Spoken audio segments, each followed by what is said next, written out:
Obama's going to New Hampshire for a health care rally. He knows he thinks the crowd is going to be raucous, and he wants to take opposing questions, etc. But somebody's in the crowd that shouldn't be in the crowd. Now, this guy did not get into the rally. He was waiting outside the rally for Obama. Here's the problem. He had a gun. Now,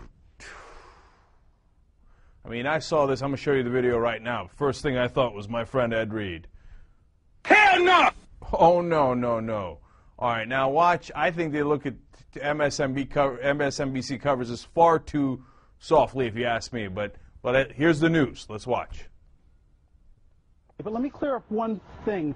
There is a man in the crowd who has a gun, a handgun strapped on his lower leg. And I asked the chief of police about this. The chief of police says that it is legal for him to have the gun as long as it is not concealed. It's a registered weapon, and what's more, the man is on private property, a church ground there at the end of the roadway, and the church has apparently given him permission to be there. The police are obviously keeping a close eye on this man, and they're not going to let him get anywhere near the president, and I suspect that he won't be here by the time the president gets here in just a couple of hours' time. But again, for the most part, things are very peaceful. But Ron, hang on a second. The crowds are separated. But to be really clear, we're seeing the pictures right now. You're saying a guy has a gun in the open where we already know there are concerns about every president's safety, but certainly yes, this historic president, the 44th president of the United States, and there's no, the guy's just being allowed to stay there? Is that right? The guy, the chief of police here, I just asked him because I was amazed by this too, but apparently the law allows this man to be here as long as the gun is not concealed. It is registered to him apparently, and he's on private property, this church ground. There's a church right at the top of the roadway that leads into the high school, and the chief of police said that the church has given this man permission to be there. Now, the authorities are well aware of him. They're keeping a very close eye on him. I'm going to check back again because, of course, this is obviously something that a lot of people are going to be amazed by, but that's the way the law apparently works here in New Hampshire. I will bet you a lot of money, though, that by the time the president gets anywhere near the state of New Hampshire, that this man and this gun will be nowhere near this high school. You would have lost that bet. Now, I like that Carlos Watson said, hold on, now let's ask about this a little further. If it was me, I'd have said, wait a minute, wait a minute, wait a minute, wait a minute, Pete, wait a minute! All right.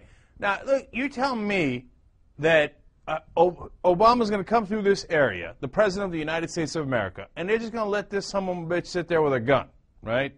They say, oh, no, don't worry, the Secret Service is watching. All right, now let's talk about this for a second. Do you think they would have let a guy with a gun anywhere near George W. Bush as he was giving a speech anywhere? They wouldn't let people in with the wrong shirts. They're watching their cars. If they had the wrong bumper stickers, they wouldn't let them in. They wouldn't let them anywhere near the vicinity. They'd arrest them.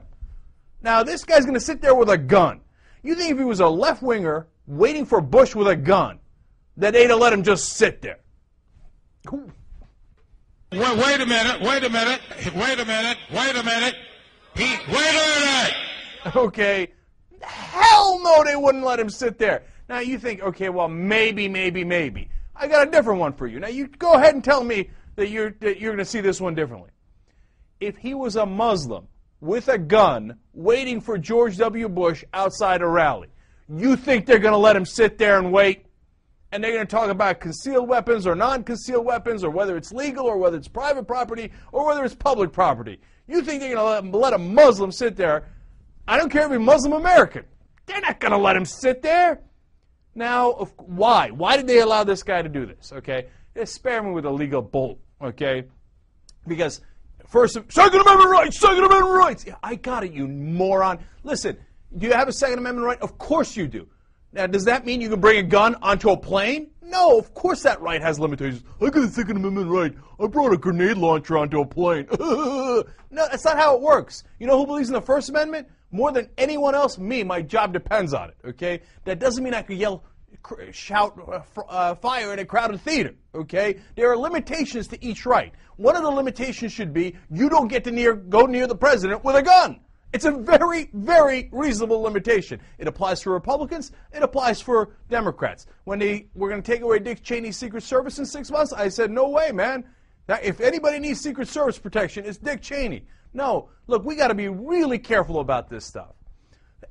By the way, I'll answer my own question. That Muslim waiting for Bush with a gun would have wound up in Guantanamo Bay. And you know it, I know it, everybody knows it, right?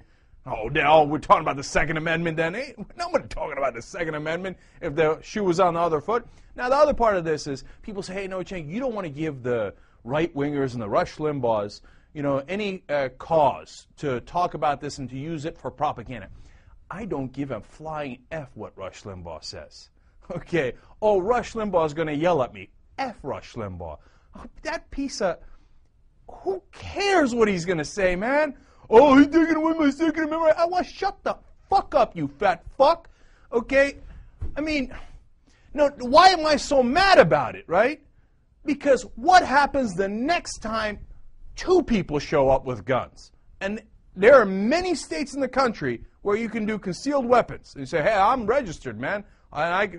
What happens when there's 5 guys with guns in the crowd and they say, hey, it's all legal? So what? What happens the next time there's 20 guys in the crowd with guns? And they say, hey, it's all legal, man. We got our permits and everything. Now, you go ahead and try to keep an eye on all of us at the same time. Ed, what do you think? Hell no! Mike, what do you think? Can't do it. Hell no, man. No way I'm going to allow that. This is madness. I don't know if they're so scared of the right wing, and that's why I'm so mad at the Rush Limbaughs, that they're stoking this fire, that they back away from this, and that they're not giving them the adequate protection in my mind. Or if they're tough guys, but man, if I was in Obama's family, let alone where I am right now, I'd be so mad that they allowed this. No way. And then, look, the other part of it is, did you see his sign? His sign said, it is time to water the tree of liberty. You know where that comes from? It comes from a Thomas Jefferson quote. Jefferson said many great things. This one, and the man was leading a revolution. But get a load of the quote. Here. And what country can preserve its liberties if its rulers are not warned from time to time that this people preserve the spirit of resistance? Let them take arms. The remedy is to set them right as to the facts, pardon and pacify them. What signify a few lives lost in a century or two? The tree of liberty must be refreshed from time to time with the blood of patriots and tyrants. It is natural manure. You know what shirt Tim McVeigh was wearing before he bombed the Oklahoma City building? A bleeding tree, referring to the tree of liberty and how it, the blood of tyrants must cleanse that tree. Now imagine a Muslim guy with a sign that says, I'm going to cleanse the tree of liberty with the blood of tyrants, waiting with a gun for Bush. You think they'd have let that guy stand there? You must be a fool if you think so.